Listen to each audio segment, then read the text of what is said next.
let's get into our Week 10 recap here, guys. It's time to go over the Week 10, and it was not a pretty Week 10 for Rob and I. Let's be honest, guys. We don't sugarcoat it. We say it like it is, even if we're the ones who are wrong. We going into this game, we had. Well, I'm saying going this week. Yeah, you're right. Going this week, we had pretty good numbers in the season. We're way over 50% in pretty much every single category, including spread picks, including over unders, especially like 60% in this week, into this week with the straight up picks. This was not our finest moment, guys. This was not our finest moment. No. And I'll tell you, Rob did squeak out a victory here. Which means he finally has a better record than the Giants. but it's definitely not, like I said, this is an embarrassing week for both of us. So going into the week, my lead was 265 to 257. So I had an 8-point lead. Let's go over the games. We'll let you know where we ended up here, guys. First up, we have the Thursday night game, which was clearly supported by some kind of foundation for blind referees, because they did not seem to understand anything about face mask penalties whatsoever. And it's funny because I share with you, Rob, the thing LASIK supposedly sent out about Daniel Jones, and I couldn't find it on LASIK's Twitter page. So that's why I looked for it. As soon as you sent it to me, I looked for it. It's going all over Facebook. But LASIK does have all kinds of things about referees not seeing things all over their Twitter page, and they had the end play as well of this game right on there because it was such an obvious face mask call. It's not even funny. Like, they literally twisted his head around basically. But the Ravens were the recipients of blind referees' fortunes, so they won, squeaked out a victory, 35 to 34. You and I, we got some points here. So I picked the Ravens to win. You picked the Bengals to win. So I got my point. You picked the Bengals to win the spread. I picked the Ravens to win the spread. So you get your point there. And then you and I both picked the over, so we both got 2 points in this. So yeah, not our worst game, not our best game there. No, but 2 out of 3 ain't bad. Some guy, yeah, I was going to say some guy said that. He was famous. Don't be sad. All right, up next, we went to Ernst, Germany, and playing over the seas. Yes. Again, I'm German. It's okay we're doing this. Yeah. So am I. I've been told that's the rule. That if you are that nationality, it's okay to do it. I'm an American mutt. But the Panthers were hosting the Giants over here. Yeah, guys, we saw the game. We recapped the game. And yeah, if you want to know what we thought about it, tune into yesterday's episode. Yoink. Giants lose in overtime, 20-17 to the Panthers. Drew and I both took the Giants to win. We had faith in our team. We obviously took them in that spread because we thought it was going to be a blowout, and it wasn't. It was really tight. And we also both picked the under, so we each got one point. One point. Yeah. No Ziggy Zaggy there. No Ziggy Zaggy. Ziggy Zaggy. Oh. No, it said no Ziggy Zaggy. Then you start Ziggy Zaggying. Yeah. Nothing to celebrate here. Nothing to celebrate. By the way, if you didn't notice, Rob, we always make fun of the fact that because you're anonymous in the spreadsheet always. This week, the animal they picked for you is Anonymous Loris, which is why I picked this. This is a pygmy Loris, and he just looks really weird with his bug eyes and eating some kind of applesauce or something up a spoon. That's how it looked like when I looked at the recap and the wins. I was like, so next up, guys, we had the battle of the first round quarterbacks from this year. So you had Caleb Williams lose already to Jaden Daniels this year. Would he also lose to Drake May? The short answer is yes, he would, very badly. Patriots won 19-3. Yeah, that's not very good, guys. So you and I both had picked the Bears to win. That was a mistake, clearly. I did pick the Patriots to beat the spread because it was a 6.5-point spread. So did you. So you and I both got points for that one. You did pick the under, so you got an extra point on that game there. Whoop, whoop. Up next, you had the Colts hosting the Bills. The Bills wound up putting 10 points over on the Colts. They went 30-20. And in this game, Drew, we both took the Bills to win. Yoink, yoink. I can't. That thing. Listen, this thing is pitiful looking, but it's absolutely adorable at the same point. You know it. Fantastic. You took the Colts in the 4-point spread here, and I took the Bills to cover this. Yeah. And the over-under in this game was 47.5 points. You took the under. I took the over because I had faith in the Bills to just smack up some points because that's what they do all year. First trifecta on the board. No, but remember, the Colts were perfect against the spread this year, so there was a reason why I did that. But all good streaks must come to an end. Just like the one on my pants. You have a streak in your pants? In the rear or the front? What would you like to know? No, I would not. I don't even know why I asked the question to be very frank. Don't ask questions you don't have the answers to. Let's go to the next game here. We got the Vikings at the Jaguars there. What we expected to be an absolute blowout because of how bad the Jags been playing lately. Another low-scoring game. 12-7 the Vikings win, guys. Woo. So the Vikings, you and I both picked them to win. So we got the point for that. We both picked them for the spread. We did not get the point for that. You and I both picked them for the over somehow. And yeah, we definitely didn't get that either at that point. So we got 1 point each in that game. Yeah, brutal. Well, up next, you had the Broncos going to Kansas City. We both took the Chiefs to win this game, which, fantastic because Chiefs been playing fantastic football. I don't know. Amazing. Nice. Talk about LASIK surgery should be to talk about these refs because my God. Oh my God. But that's besides the point. This was a blocked field goal at the end of the game. Yeah, I was gonna say. Well, there were some other calls that were. I'm sure there always is. Listen, you can go to any game and do that. It's just people hate them right now because the Chiefs have been winning Super Bowls. That's the way this goes. If you don't 100%. Like the fact that a team is winning Super Bowls, that's not your team. You know what? Get your damn team in gear and get a freaking Super Bowl. I know we don't have control over it. Obviously, we wish the Giants would win a Super Bowl every single year. But it's like I hate when fans hate a team because that team is winning. Don't be jealous. Well, also we talked about the block field goal at the end. Let's talk about it real fast. You get a second point because you took the Broncos in the spread with the 7.5-point favorites for the Chiefs. I took the Chiefs and the faves. Womp womp. We both took the over in this game than us because it was such a low-scoring game, especially with the block field goal. You had the Kansas City Chiefs win 16-14 due to the block field goal. Anyway, that also being said, did you see the play? I think it was the third quarter when Patrick Mahomes was running for his life and he got pushed out of bounds. And he turned around to the refs like, "Go, man, let me know when he gets close to me." And everyone's like, "Oh my God!"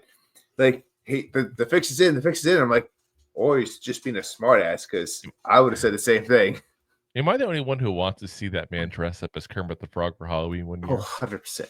Kermit the Frog here. We win Super Bowls. Yeah. So, Drew, you get 2 points. I get 1. There we go. Now, here's the next game that really helps us with the draft positioning potentially here. So the Saints somehow squeaked out a win against the Falcons 20-17 in the game that nobody thought would go that way. And let's just put it this way. If this game was for our lives, we'd be dead right now because you and I picked the Falcons to win, to cover, and the over. So we got not a single point amongst the two of us. Goose egg. Yeah. Terrible. Terrible. Up next, you had an exciting game. You had the San Francisco 49ers going into Tampa Bay. I just get at it. The Niners squeak out a win against the Buccaneers 23-20. It was a fantastic game. It was back and forth. Fantastic. Leather. We both took the Niners to win this game. We almost lost those points there, but we each get a point there. We both took the Niners in the spread, which was 6 points. We both lost those points.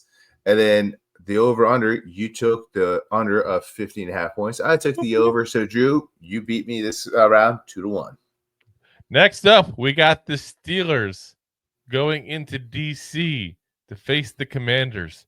And, yeah, another game that you and I did not do good on here, guys. Say the least. Yeah, so the Steelers squeaked out a victory 28-27 there. So you and I both picked the Commanders to win and to beat the spread. That did not happen. We both picked the under. That also did not happen. So back-to-back goose eggs for us, guys. We warned you this was not a good week for us. No. Now we go into the 4 o'clock games where all the blowouts started happening. You had the Titans going in and playing the Chargers. Remember those Titans? Oh, remember the Titans. Well, no one remembers the Titans because they lost. They lost 27-17 against LA. Yeah, brutal game. We both took the Chargers to win this. The Chargers were favored by 7.5 points. We both took the Chargers in that big spread. We both won that. Each get 2 points apiece, but we both took the under in the 39 points, which the Chargers for the first time, I think, this year put up more than 20 points. Just about. This is probably the highest scoring week they've had. I think they've averaged like 16, 17 points a game. And they've averaged letting up, I think, 17 points let up against them on defense. So we both wisely took the under, but did not happen because it was the best out in that the Chargers had. Yeah. Yes. Then we have the second part of the embarrassment bowl of New York here with the Jets losing to the Cardinals 31-6. You know, and I think we kind of forget sometimes the Cardinals actually are not even doing that bad this year. We're so used to the Cardinals being the Cardinals that we're like, yeah, it's the Cardinals. But you know the scary thing is they're actually number 1 in their division right now, guys. They're 6-4, and they are tops of the NFC West, beating out the Rams, beating out the Seahawks, and even beating out the 49ers right now for the division lead. Yeah. And meanwhile, the Jets are playing just good enough to not get a good quarterback in this draft. And but the most Jets thing he could do. With having to pay Aaron Rodgers probably next year as well when he's done with his dark spelunking mushroom trip at that point. In Norway, yeah. You and I, we almost did a back-to-back goose egg here because you and I both picked the Jets to win and to cover, and that did not happen. We both picked the under, though, and that did happen. So we each get a point for that there. So sweet. No hat trick. There we go. All right. Up next, you had the Eagles. Oh, no, our division rivals here. The Eagles playing Dallas here. In this game, we both took the Eagles to win. We both took the Eagles to have that 7-point favorite spread come to fruition, which happened because let's talk about the Eagles spanking on the Cowboys, who did not have Dak Prescott in this game. It was Cooper Rush, I believe, right? So the Cowboys lose 34. Most likely, yes. So the Eagles lose. The Eagles win 34 to Cowboys 6. And in this game, we both took the under, which gave us both a trifecta. So we got one right. We got one right. We got one right. By the way, you see Jerry Jones getting cornered by the media after that game? Oh my God. Like he was pissed. Yeah. Absolutely pissed. Couldn't have happened to a nicer guy. You know, I don't pretend to like hide my dislike of the Cowboys, but I try to not make it a personal thing. I despise Jerry Jones as a person. I really do. And like, did you see the thing he did the interview where he did a radio interview and they asked him tough questions and he basically threatened their jobs? Oh, what a piece of shit. Yeah, like because he as a radio show he agreed to do once a week an interview with him. And they asked him some tough questions. This was a couple weeks ago, but they asked him some tough questions. And he literally went off on them. Like it was I could not believe the way he did it. Let me see if I can find it real quick. It was I literally could not believe what he did. Here we go. I found the article of Barstool Sports so I can see if I can give you the exact in case you missed it here. Let's see here. Nope. They didn't put the actual quote of what he did, but it literally took him literally took him 2 hours to go ahead and apologize. That's how bad it was. Yeah. Yeah, I wish they had it on there. I don't want to. Let's go over the next game here, and then I'll see if I can find it for you guys real quick. But you know what, Rob, you go over the next game. I know you said the Eagles one. Do this one as well, and I'll see if I can find it real quick. Perfect. Yeah. So Sunday Night Football, we are looking for an exciting game, and we had an exciting game here. You had the Lions going into Houston playing the Texans, which obviously that's where they play because that's how that works there. Lions were down in this game. Was it 23 to 7 at halftime? 23 to 7 at halftime. But Lions squeak out a win, 26 to 23, which is the third time I think in 3 decades or maybe 5 decades that a quarterback that had 5 interceptions won the game. So, which is actually the first time I think in the Lions franchise, and it's also the first time or in 60 years, 70 years that the Lions have gone 8-1 and been this good in football, which is basically because they made their own team records last year and they're smashing those records this year. So we both took the Lions to win this game. We did take the Lions in the spread at 3.5 points, which means we lost because they only won by 3 points, barely won. And Drew, you took the under. I took the over. Gives me 2 points against your 1. Yes, it does. Yeah. So, all right. So I found what he said. So this is when he was being interviewed. Now this was back in about a month ago. So he's being interviewed, and he doesn't like the questions. He said, "This is not your job. Your job isn't to let me go over all the reasons that I did something, and I'm sorry that I did it. That's not your job. I'll get somebody else to ask these questions. If I'm going to get grilled, I don't need it to be by the guys I'm paying." Like absolutely ridiculous the way he did that. Now we got the Dolphins and the Ram guys going on right now. As of right now, the Dolphins are winning 10-6 in the third quarter. So we'll have to see how that plays out. So far for the week, overall wins, I have 8. Rob has 7. Spread picks, I only have 4, and an absolute embarrassment there. He's got 5. I've got 5 over unders. He's got 7. I have only 1 trifecta. He has 2. So right now, Rob has a 3-point lead. Again, what is clearly our worst,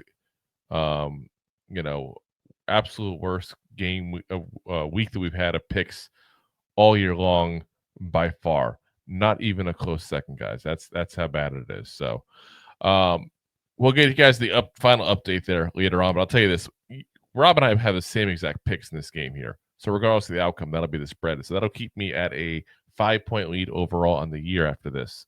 At the 10 weeks down and 8 more weeks to go there. If you like that clip, then you will love the full episodes too. Find us on your favorite podcast app and look for us on all your favorite social media platforms. Thanks so much. Please, I'm begging you. Please subscribe.